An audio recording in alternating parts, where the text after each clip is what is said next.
A noun versus a verb. To understand the term consciousness, it's useful to first distinguish between its use as a noun and a verb. When consciousness is considered as a verb or an action, it describes the process through which our brain processes sensory stimuli, as well as engages in mental activities, such as rationalizing or conceptualizing, commonly referred to as thinking. In contrast, when consciousness is used as a noun, it becomes synonymous with concepts like the self, the soul, the spirit. This notion of the soul, self, spirit is typically presumed to be a non-physical spiritual entity that resides within the physical body, akin to a ghost in the machine. This spiritual entity is considered the subject of the body, characterized as the experiencer, the thinker, the knower, or pure awareness. Furthermore, it is often assumed to possess immortality, suggesting that it will continue to exist after the death or the body dies. Ontology. The study of the nature of being, existence, or reality. The foundational question posed by ontology is, why is there something rather than nothing? This question is the most basic, possibly the only one in philosophy that cannot be answered. It can only be asked within the context of and as a result of this something. If there were truly nothing, this question would not be possible. If there were nothing, there wouldn't be an observer or knower of it. Therefore, it would not be known nor questioned. The question would not be posed. Only something can be observed or known, hence our current dilemma, and why we ask the question, why is there something? Furthermore, nothing itself exists only as an abstract thought, as the opposite or the negation of or an inversion of what we call something. These are just abstract thoughts. What you are aware of or conscious of is all that exists. If you were not aware or conscious of it would not exist. However, as Kant points out, without the known, there can be no knower. Likewise, without something to experience, there is no experiencer. So this creates a paradox that can be divided into two options, either solipsism or idealism, or the soul, or materialism or anatta, which is no self, no soul. In solipsism, the idea of is the idea that only one's own mind is certain to exist, and knowledge of anything outside one's own consciousness is uncertain.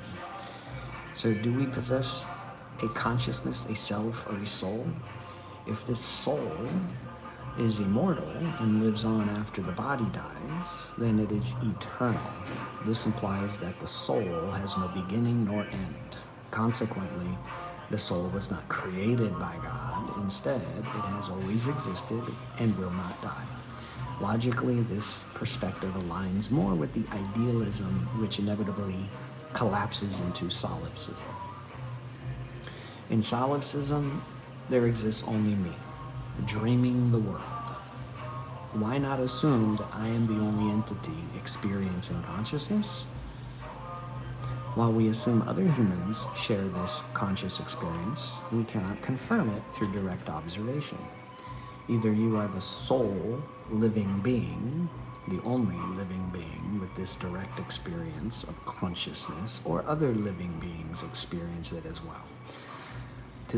To suggest that others possess consciousness, one must assume they are all dreaming the same dream. Solipsism. However, a dream only requires one dreamer, and differing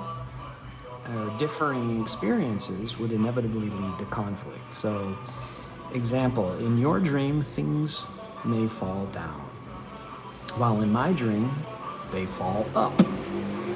In another's dream, things don't fall at all, and yet someone else's dream may contain no things whatsoever.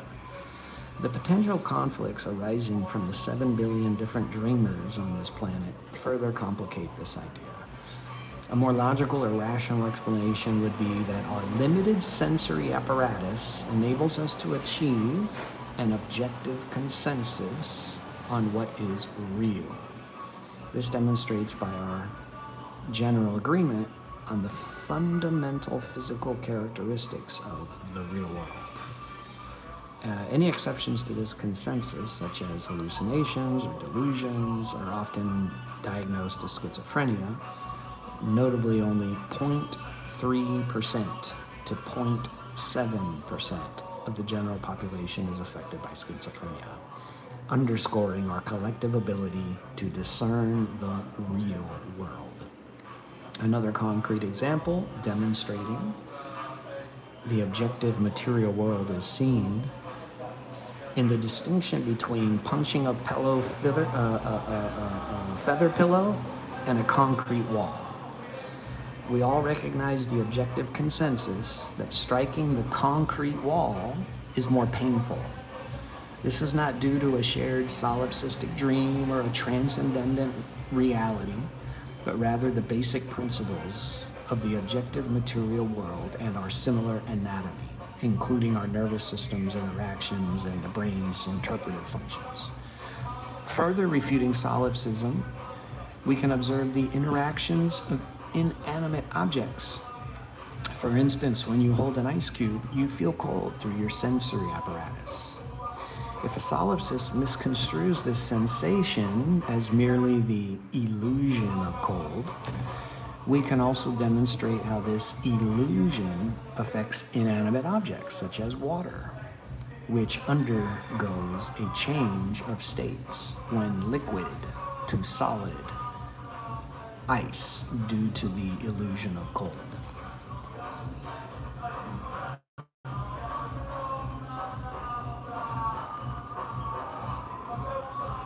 Thus,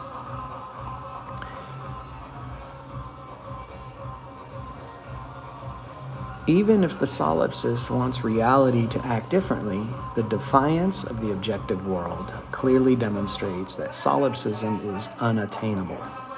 Thus, an idealist or solipsistic argument positing that life is a dream or an illusion can logically be dismissed as nonsense. Ultimately, all idealism and solipsism derive from the experience of dreaming. Every individual has experienced at least one dream that felt real while sleeping, leading them to compare and question their quote-unquote waking state.